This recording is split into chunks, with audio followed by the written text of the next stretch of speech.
This is the tale of a ruthless, mighty king from a dystopian world who's been reborn into a medieval ice sky realm. As a newborn, he awakens to find his parents gazing at him with pure joy and affection.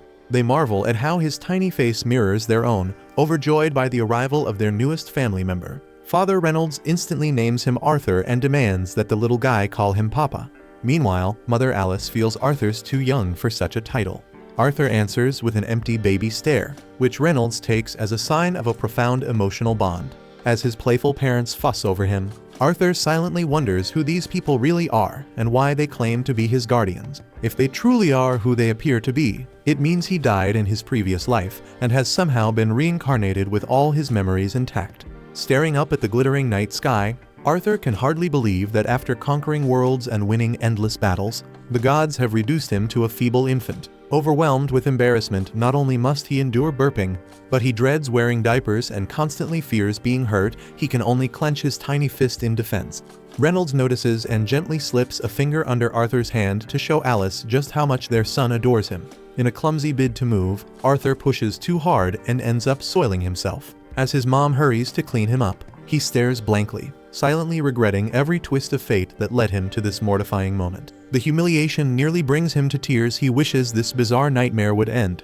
Yet he knows he must face this harsh new reality. Putting his personal shame aside, Arthur soon witnesses something even more astonishing. His father effortlessly summons magic to bolster his strength. Suddenly, a small rock hits his dad's head, and his mom rushes to help him. This spectacular display fascinates Arthur, who's never encountered magic in his previous life. Determined to learn more, he realizes he must first grow up.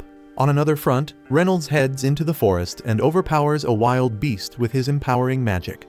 Not long after, a group of his friends stops by, marking the beginning of an entirely new chapter in his extraordinary journey. When Reynolds returns from hunting, Arthur can't help but wonder if this society lets everyone own weapons. If so, there must be a certain level of danger out there, and he figures it's only smart to pick up some abilities as fast as he can.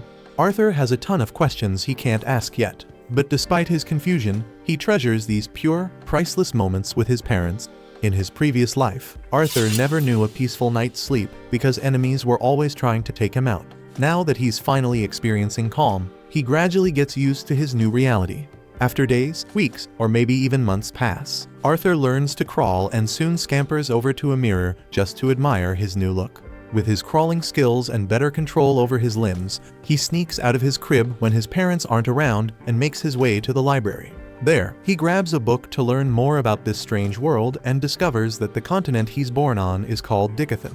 Dicathan is divided into 3 kingdoms: the Darv Kingdom, where dwarves live; the Elenwar Kingdom, where elves rule deep within a forest; and the Sapin Kingdom, the human realm, which is Arthur's home. Unlike his previous world where anyone could seize power by killing the former King Arthur's nation, is a monarchy with a throne passed down through family lines. After picking up the basics of this new world, Arthur searches for a book on magic.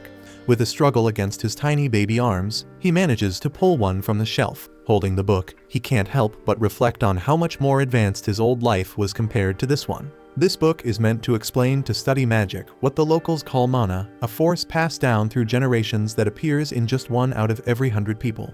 Moreover, there are only 2 types of mana here: augmenting, which enhances the body's abilities, and conjuring, which lets the user project and control mana at will. While reading this, he recalls his mother's earlier healing powers, which clearly confirm she is a conjurer, even though everyone with mana possesses a mana core that most spellcasters access at the start of puberty. Once they master it, they can become mages. Having read this, Arthur finds it akin to the concept of Kai, which he knows well. However, he doubts whether such knowledge could ever serve as a weapon for him, given his wannabe warrior nature. At that instant, he summons his inner Kai and is about to reach a new level when his mother Alice interrupts him. She lifts him up like the precious little one he is and examines him closely. At first, he thinks she's figured him out, but no, she's merely detected the truth. He definitely soiled himself, and the odor isn't subtle at all. While Alice goes to change his diapers, Arthur is distraught by how much his body feels like a prison. He vows to gain more power. Later, Alice spends time recording details of Arthur's life and is delighted by his progress in this world. Yet she is troubled that he has never smiled at them, a thought that saddens her. She looks out the window to find her husband Reynolds teaching Arthur how to use a sword. Reynolds is eager to share Arthur's improvements, but she is angry with him for instructing their young son in such a dangerous skill. She believes he is far too young to handle a sword and scolds her husband loudly. Meanwhile, Arthur watches them intently, using their interactions as a framework to understand the structure of marriage, even as he begins to suspect that the world they live in might be ruled by women. Later that day, Alice takes Arthur to the market, and he is thrilled by everything he sees. Every item he beholds seems like a lesson waiting to be learned. He even gets to observe magic up close, which he finds extremely enlightening. On the way back, as he gradually drifts to sleep, he reflects on how much his family has helped him. Eventually, they return home and Alice carries him to his room. After a while, she chatters about how delighted she is whenever he sneaks out of bed to read, and how curious he gets while at the market. She believes he inherited these traits from his father Reynolds, just like him. She even muses that he might one day set off to explore the world, though she hopes he'll live a more tranquil life. The next day, Arthur watches his father work his magic and is thrilled at the idea of learning up close from him. She assures him that Reynolds is only getting started and urges him to watch even more intently. At that moment, Reynolds boosts his magic, pulling off some impressive advanced maneuvers. Observing this, Arthur immediately deduces that his father is an augmenter. Pumped to try a trick of his own, his daydream is abruptly halted when his mom announces it's bedtime. As she carries him to his room, he spots a book on the shelf and keeps pointing at it, pleading loudly for a chance to read it. After flashing his irresistibly cute face for a moment, she finally relents and lets him read for a bit. While he's engrossed in the book, he reminds himself of all the knowledge he's absorbed in his quest to form his own mana core. Concentrating hard, he channels mana from different parts of his body to a single point. After a while, just when his parents assume he's finally asleep, a loud explosion erupts from inside the house. In that instant, Reynolds leaps into action to protect Alice, and in the process, ends up with burns on his back. After checking that Alice is safe, both parents suddenly remember they left Arthur behind. Hurriedly, they dash into the house, only to be stunned by the sight of Arthur floating in midair. They stand there utterly speechless as he slowly descends to the ground. Just then, the roof begins to cave in. Being just a child, Arthur couldn't dodge in time, but his parents quickly shield him from what could have been a fatal fall. Soon afterward, tears stream down their faces, and for the first time, Arthur finds himself crying too, realizing that Alice and Reynolds would do anything to keep him safe. A sense of security he never experienced in his past life. Up in the mountains, there's this little village that's been getting hammered non-stop by an S-rank Fenrir, so the villagers dumped every last coin they had to bring in an SS rank party and finally put an end to it. That's when the Flaming Dragon Fang rolls in one of the toughest crews in the game, and every member's got their own unique skill set. Then there's Damn Kurt, who spends most of his time fetching snacks and handing out towels, hoping nobody asks him to step up and do something heroic. But as soon as the Fenrir shows up, Kurt's the first dude it charges at, forcing the rest of the team to jump into action. Gulnova immediately tells Bandana to lock the Fenrir down, so she pulls out her wires and wraps the beast tight. Only a second later, the Fenrir busts loose and smashes Bandana against the wall. Normally, an impact like this would leave her stuck in a hospital bed for life watching Animescar recaps. But with Marlefis on the squad, she's patched Bandana up in seconds and thrown her right back into action. Bandana then anchors herself to a tree, holding the Fenrir steady just long enough for Gulnova to leap in and torch its head with his flaming magic sword. The villagers are so pumped the Fenrir's gone that they throw a huge celebration feast, even though they're practically broke. But Gulnova absolutely can't stand the poor man's cuisine they're serving up. He orders Kurt to fix him something edible instead. Bandana calls it a historic moment, Kurt's last meal before his permanent kitchen ban kicks in. Kurt's totally confused, so he asks Gulnova what's up. Gulnova bluntly tells him that starting today, he's officially fired. Kurt can't wrap his head around why they're dropping him, so he asks Gulnova if he messed up somehow. Gulnova lays it out plainly, Kurt just ain't pulling his weight. Sure, Kurt handles the laundry and even deals with the legendary underwear chores, but beyond that, he's worthless in a fight. Adventure parties can only have 4 members, and if Flaming Dragon Fang plans on leveling up, they need someone who can seriously throw down in battle, or at least sling some powerful spells. Kurt desperately begs them to reconsider, but Gulnova's done listening to him whine, and boots him straight in the gut to shut him up. They don't want Kurt around anymore, that's the end of it. The next morning, Kurt takes off alone from the village with nowhere to head and pockets emptier than an endless pit. Eventually, he makes it all the way to the city of Samela, down to his last few coins and desperate for work. He spots a temp agency and figures he'll give it a try. Stepping inside, Kurt is met by the receptionist at the front desk. She greets him warmly and asks if he's here looking to hire or to get hired. After Kurt clarifies he's job hunting, she tells him they'll need to run an interview and an aptitude test first. She kicks off the interview by gathering some basic info: name, age, hometown, even asking about his daily skincare routine. Kurt introduces himself as Kurt Rockens, 15 years old, from Hass Village up in the Sheen Mountains. The receptionist, whose name is Kershel, didn't even realize a village existed up there, but she moves on quickly, asking Kurt about his previous work experience. Kurt admits he was part of Flaming Dragon Fang, but mostly just did chores and recently got booted from the team. Kershel's eyes widen when she hears he was actually within Flaming Dragon Fang, even though Kurt didn't exactly play a crucial role. Having Flaming Dragon Fang listed on his resume will still seriously boost his odds of finding a decent job. Kurt feels relieved hearing that, and now it's just down to the aptitude test. This test will help Kershel figure out exactly where his strengths and weaknesses lie. Aptitudes in this world are special abilities granted by God, and if he's lucky, Kurt might uncover some hidden talent. These days, aptitudes are ranked from G all the way up to SS, with differences between ranks being huge. To put it in perspective, someone with a G rank sword skill can barely lift a blade, but an A rank swordsman could easily slice a rock clean in two. Kurt gets pretty excited imagining what hidden gift he might have, but unfortunately every single combat aptitude on his evaluation comes back ranked at the absolute bottom G rank. Clearly, he's never going to be a frontline fighter. Kurt instantly sinks into despair, but Kershel quickly reassures him there's still hope. He might still have some solid trade skills hidden away: alchemy, blacksmithing, something valuable like that. Unfortunately, the tech who evaluates trade aptitudes is currently off on vacation, meaning Kurt has to come back next week to finish his evaluation. Kurt explains to Kershel that waiting a whole week is out of the question. He's literally one loaf of bread away from going completely broke. He absolutely needs to find a paying gig today. Kershel gets how serious his situation is, so she suggests he try lifting one of those heavy sandbags lying around. As soon as Kurt puts his hands on the bag, he gets this weird feeling, almost as if some of his mana slipped into the sand. Either way, he lifts the bag with ease, and seeing this, Kershel figures he's strong enough to handle construction work. She tells him that the Margraviate of Tycoon is currently hiring extra hands to fix up the city's damaged walls.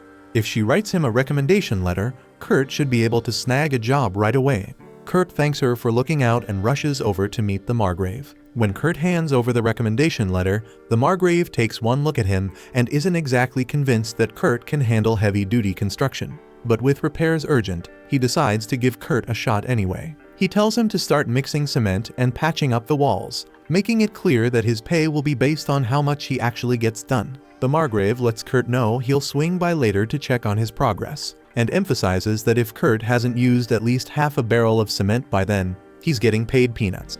Kurt almost asks about whether he needs to pour mana into the cement mixture to make it stronger, since the Margrave never brought it up, but he figures it's probably common sense, so he keeps quiet. Still, Kurt's surprised the Margrave only expects half a barrel seems like way too easy a target. He decides he'll use as much cement as possible before the Margrave comes back. When the Margrave eventually returns, he's stunned to see Kurt already finished an entire section of the wall. Kurt immediately apologizes, saying he could have done even more, but he ran out of cement halfway through. The Margrave can barely believe his eyes. Kurt single-handedly patched up more than a third of the massive western wall. Still baffled, the Margrave asks Kurt how he possibly repaired the top of the wall. Kurt casually explains that he just tossed the cement up there and smoothed it out with a long stick. Under normal circumstances, the Margrave would have called Kurt out as a total liar because it sounds ridiculous, but since the evidence is literally staring him in the face, he has no choice but to accept Kurt's explanation as the truth. The Margrave asks Kurt how long he's planning to stick around, and Kurt says he's just here for a week. Relieved, the Margrave tells him he's done enough work today, so he can head home. He doesn't have enough cash to pay Kurt fully right now, so he gives him a small pouch and promises the rest through the temp agency later. Kurt's amazed when he sees how much is in that small pouch, way more than he ever earned working for the hero party. Over the next few days, Kurt keeps working hard repairing the wall, until suddenly the Margrave tells him he's being fired. Confused, Kurt asks why, and the Margrave explains that the wall repairs were supposed to help out poor folks, but Kurt's way too efficient. If he stays, he'll finish all the available work alone, leaving nothing for anyone else. He's not mad or anything, but says from what he's seen, Kurt's skill level is easily double S or even triple his rank, so he should probably head to the royal capital. The Margrave hands him a generous payout as compensation and walks off. Kurt totally misunderstands the situation, thinking he's been fired for poor performance. Feeling down, he heads back to the temp agency to meet Kershel, telling her he lost the job and still has a few days before his trade aptitudes can be checked. Just then, they hear a commotion at the front desk. A girl is trying to post a recruitment ad, but the receptionist explains no one would accept such terrible conditions. The girl insists loudly, refusing to leave without posting the ad, so Kershel steps in to handle things. Her co-worker explains that the girl is trying to hire a miner to excavate an unexplored mountain, but she's refusing to pay anything upfront and will only pay if the excavation succeeds. Kershel agrees nobody in their right mind would accept that deal. She advises the girl to find investors instead, but the girl desperately says that's impossible if she doesn't pay the taxes by week's end. They'll seize her mine. Just then Kurt chimes in, claiming he's the kind of nutjob who'd actually take a gig like that. After all, back in his village he helped with mine digs, so he's got some real experience. Kershel asks if he's sure about this, since the contract the girl's offering might end up with him not getting paid at all. Before Kurt can answer, the girl cuts him off, saying she was actually hoping to hire Godlike the Destroyer, not some helpless kid, so she'd feel guilty making Kurt do it. Normally anyone would demand at least 10 silver upfront, and since the girl can't afford that, she decides to take Kurt after all. As Kurt and the girl walk off, Kershel feels uneasy for letting him take the job, thinking it probably isn't worth his time. Honestly, she figures Kurt missed his true calling as a professional snuggle technician, and she'd pay top dollar for premium hours. While daydreaming about Kurt, her co-worker grabs her attention to announce a bank transfer just came through. It turns out the Margrave sent the rest of the money for all the wall work Kurt did. Kershel was expecting around 50 silver, but it's actually a check for 200 gold, a huge sum. She's so shocked that Kurt managed to earn so much that she accidentally trips over some sandbags on the floor. Her coworker warns her to be careful because these aren't ordinary sandbags. They're used to measure a person's mana.